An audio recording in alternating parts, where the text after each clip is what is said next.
तो hello guys, ये एक और रियल स्टोरी है मेरे दोस्त विनोद की। तो जल्दी से वीडियो शुरू करते हैं। विनोद का बड़ा भाई था अशोक, और दोनों भाइयों में बड़ा प्यार था। मतलब बिल्कुल चड्डी बड्डी यार, एकदम चड्डी बड्डी की तरह दोनों में बहुत प्यार था। आजकल के भाइयों की तरह नहीं, और वैसे भी उन दोनों की शादी नहीं हुई थी, तो इसलिए उनमें प्यार था। तो वैसे तो दोनों बेसिकली राजस्थान से बिलोंग करते थे, लेकिन जॉब के चक्कर में जो अशोक था वो मानेसर में था, और विनोद मेरा दोस्त वो नोएडा में रहता था। तो दोनों का बहुत मिलना बहुत कम होता था, सिर्फ फोन पे बातें होती थी। तो एक बार दोनों फोन पे बात कर रहे थे, तो उन्होंने प्लान किया कि भी लॉन्ग वीकेंड आ रहा है, फ्राइडे सैटरडे संडे 3 दिन की छुट्टी है। तो अशोक ने विनोद को फोन किया। विनोद को कहा कि विनोद चल आजा, घर पे आजा, यहीं पे मस्ती वस्ती मारते हैं, बहुत टाइम हो गया मिले नहीं, इसी बहाने मिलना भी हो जाएगा। तो विनोद भी तैयार हो गया। विनोद थर्सडे नाइट को अपने भाई अशोक के घर मानेसर में चला गया। दोनों भाई बहुत टाइम के बाद मिले थे, चिल कर रहे थे, दारू शारू हुक्का हुक्का चल रहा था उनका। तो ऐसी चलते बात करते करते तो विनोद ने कहा कि भाई यहाँ मानेसर तो आए हुए हैं, और मानेसर से हमारा गांव ज्यादा दूर भी नहीं है, 2-3 घंटे की दूरी पे है। तो क्यों ना एक काम करें, कल छुट्टी तो है ही, कल गाड़ी लेके चलते हैं और अपने गाँव चलेंगे, वहां अपना पुराना मकान भी देख के आएंगे। अब ये सुन के अशोक थोड़ा सा सिकपका गया, और अशोक ने उसको मना कर दिया कि नहीं, मैं वहां नहीं जाऊंगा, वहां कोई भी नहीं जाएगा। तो विनोद को थोड़ा सा अटपटा लगा कि भाई ऐसा क्यों, कि ऐसा क्या है कि जो मतलब वहां पे वो जाने से मना कर रहा है। तो अशोक ने उसको बात को घुमाते हुए टालने की कोशिश करी, लेकिन विनोद जिद्दी था, तो उसने भी जिद पकड़ ली कि नहीं, या तो मुझे बताओ नहीं तो मैं जाऊंगा।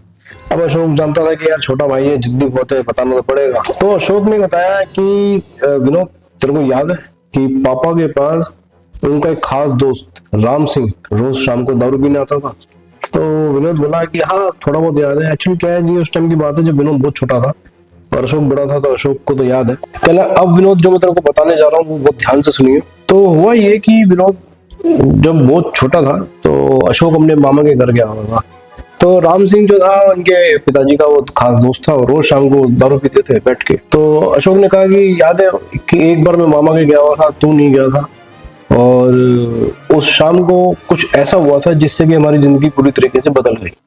अब विनोद को धीरे धीरे एक्साइटमेंट शुरू हुई। उसने कहा यार ऐसा क्या हुआ कि जिससे कि हमारी जिंदगी बदल गई, मुझे तो याद भी नहीं। उसने बोला कि बताओ भैया क्या हुआ। तो अशोक ने बताया कि हुआ कुछ ऐसा कि उस दिन दोनों दारू पी रहे थे, और दोनों की किसी बात पे बहस शुरू हो गई। और बहस जो थी वो बढ़ते बढ़ते इतनी बढ़ गई कि दोनों खास दोस्तों के बीच में हाथापाई की नौबत आ गई। तब माँ अंदर थी, और माँ आवाज सुन के उनकी बाहर गई। तो उसने देखा कि दोनों भाई गुत्थम गुत्था हुए पड़े हैं, जो जिगरी यार होते थे वो एक दूसरे के खून के प्यासे से हुए पड़े। ऐसा क्या हुआ? तो उन्होंने दोनों को छुड़ाने की कोशिश करी, दोनों को अलग किया, पापा से पूछा। तब पापा ने पहले उसको अनसुना कर दिया, मतलब बताना नहीं चाहते थे वो। लेकिन माँ के जोर देने के बाद उन्होंने कहा कि ये कह रहा है कि तेरा माल बहुत टॉप का पीस है। अब ये सुन के पापा को बहुत गुस्सा आ गया, इस वजह से उन्होंने उनकी हाथापाई हुई। अब इतना बोलते के साथ ही राम सिंह फिर दोबारा नशे में था, और उसने फिर दोबारा बोला कि हाँ इसमें गलती क्या है, सच्ची बोलो, भाभी जी तो माली बहुत बड़ी है। अब ये सुनते के साथ ही पापा को इतना गुस्सा आया कि उन्होंने आओ देखा ना ताओ, उस टाइम एक लोहे की रोड पड़ी थी वो उठाई और उसके सर पे सन देने से मार दी। बहुत तेज उसके रोड मारी, जिससे कि उसका सर वहीं फट गया, वहां खून ही खून बहने लग गया, और वो राम सिंह जो था वो एकदम जमीन पे गिर पड़ा। ये देखते माँ के मुंह से चीख निकल गई, वो चिल्लाई, उसने रोड छीनी, राम सिंह को देखा, पर राम सिंह मर चुका था। अब जैसे ही माँ ने उसको बोला कि ये तो मर गया, जो विनोद के पापा थे उनका भी सारा नशा दूर, और वो भी हैरान हो गए कि यार ये क्या हो गया, अब दोनों करते क्या।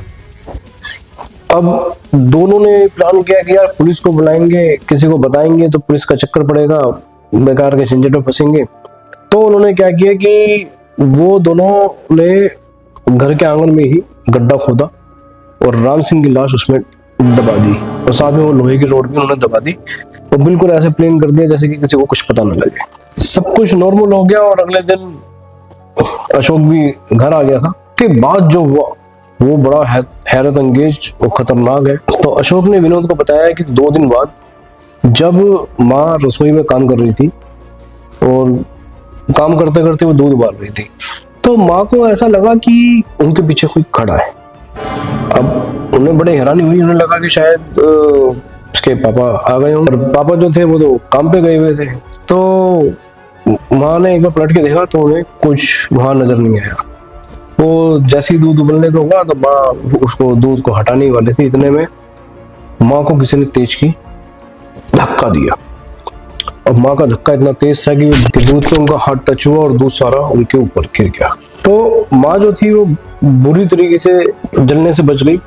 थोड़ा सा दूध उन पे गिरा, लेकिन उन्होंने किसी तरीके से अपने आप को संभाला और अपनी थोड़ी सी मरहम पट्टी करी। और उसके बाद उनको लगा कि उनको धक्का किसी ने जानबूझ के दिया है। अशोक ने जब ये विनोद को बताया तो विनोद की भी गूज बम्प से जो उठ गए।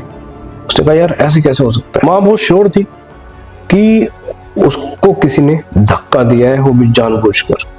अब शाम को विनोद के पापा घर पे आए तो उसने बताया, तो उसके पापा बोले कि नहीं तेरा कोई वहम होगा, ऐसा कुछ भी नहीं है। और ध्यान से काम नहीं करती, ढंग से काम किया कर, ऐसा कुछ करके इन्होंने अनसुना कर दिया। अब उसकी माँ को भी लगा कि हो सकता है कि ऐसा तो नहीं कि उसका वहम हो, क्योंकि अब तक ऐसा कुछ हुआ नहीं था, तो इसलिए उसको लगा कि वहम हो। विनोद के पापा रोज की तरह दारू पीने बैठ गए और उसके बाद कुछ ऐसा हुआ जिससे कि अशोक उस बात को याद करते हुए आज भी डरता है। और हुआ ये कि अशोक, विनोद और उसकी मम्मी जो थे वो तीनों अंदर थे, उसके पापा बाहर बैठे दारू पी रहे थे। तो थोड़ी देर बाद ही उसके पापा की तेज तेज किसी से चिल्लाने की आवाज आ रही। अब इसकी मम्मी ने सोचा कि भाई ऐसा कौन आ गया जिससे इसके पापा लड़ रहे हैं। तो उसकी माँ बाहर भागी। बाहर उसने देखा कि इसके पापा उसी जगह खड़े हैं जिस जगह राम सिंह की लाश को दफनाया था। और उसके साथ साथ विनोद की मम्मी ने कुछ ऐसा देखा जिससे उनके पैरों के नीचे से जमीन निकल गई। उन्होंने देखा उसके विनोद के पापा के हाथ में वही रोड है जिससे राम सिंह के सर पर मारा था। पर ये कैसे हो सकता है, वो रोड तो उन्होंने राम सिंह की लाश के साथ जमीन में दफना दी थी। अब ये देखते ही इसकी मदर की हालत खराब कि यार ये कैसे पॉसिबल है, जिस रोड को लाश के साथ दफनाया था वो रोड अपना बाहर कैसे आ सकती है। और जैसे ही माँ ने देखा कि रोड विनोद के पापा के हाथ में है, तभी पापा ने एकदम मुड़कर माँ को देखा। ऐसे देख के वो बोले, आ गई तू, अब तेरे को भी मजा चखाऊंगा, पहले इसको मजा चखाता हूं। और ये बोलकर विनोद के पापा ने जो रोड पकड़ी हुई थी अपने सर पे ऐसे करके 3 बार पूरी जान से मारी। और उसके बाद उस बिल्कुल सीधा खड़ा हो गया, बिल्कुल ऐसे जैसे वो स्टैचू हो गया। विनोद के पापा के सर से खून बहता चला गया। उन्होंने वो रोड बिल्कुल वहीं छोड़ दी और धीरे धीरे वो वहीं पे जहां वो राम सिंह की लाश को दफनाया था। ये देखते विनोद की माँ की चीख निकल गई और वो वहीं बेहोश हो गई। उसके बाद जब उन्हें होश आया तो उन्होंने देखा कि वो पड़ोसियों के घर में, और वो जैसे उन्हें होश आया वो एकदम उठी और तेजी से अपने घर की तरफ भागी। और वहां देखा और देखकर वो बड़ी हैरान हुई कि यहाँ ना विनोद के पापा की लाश, ना वो रोड, और कोई भी ऐसा निशान नहीं जिससे कि पता लग सके कि यहाँ कुछ हुआ भी था। वो वापस पड़ोसियों के घर आई तो पड़ोसी ने उनसे कहा कि तुम्हारे कल घर से चिल्लाने की आवाज आ रही थी, हम गए तो तुम बेहोश पड़ी थी और विनोद भी तुम्हारे पास बैठा रो रहा था, तो ऐसा क्या हुआ। और हम तुम्हारे घर के अंदर ले जाने लगे तो अंदर का कमरा लॉक था, हमने चाहकर भी वो गेट खोलने की कोशिश करी पर वो गेट खुल नहीं पाया, इसलिए हम तुम्हें अपने घर ले आए, ऐसा क्या हुआ था। पर माँ ने उनको कुछ नहीं बताया और माँ विनोद को लेकर अपने घर चली गई। उसी दिन शाम को अशोक जो था वो भी अपने मामा के साथ घर आ गया था। और तब विनोद की मम्मी ने अशोक को और अशोक के मामा को वो बात बताई। तो ये सुन के मामा ने कहा कि चलो कोई नहीं, तुम घबराओ मत, मैं तुम्हारे साथ रुकूंगा। और वो उनके साथ ही वहां रात को सो गए। लेकिन उस रात फिर कुछ ऐसा हुआ जिसकी वजह से वो दिन आज भी अशोक भूला नहीं। उसके बाद हम चारों रात को सो रहे थे और रात को बाहर से 2 जनों के चिल्लाने की आवाज आने लगी। अब विनोद इतनी गहरी नींद में था इसलिए तू उठा नहीं। अब और अशोक, उसकी मम्मी और उसके मामा उठे और विनोद जो था सो रहा था इसलिए शायद उसको पता नहीं लगा तो अशोक ने कहा कि हम तीनों बाहर गए, हम देखते ही हैरान हो गए, हमारे पैरों के नीचे से जमीन निकल गई।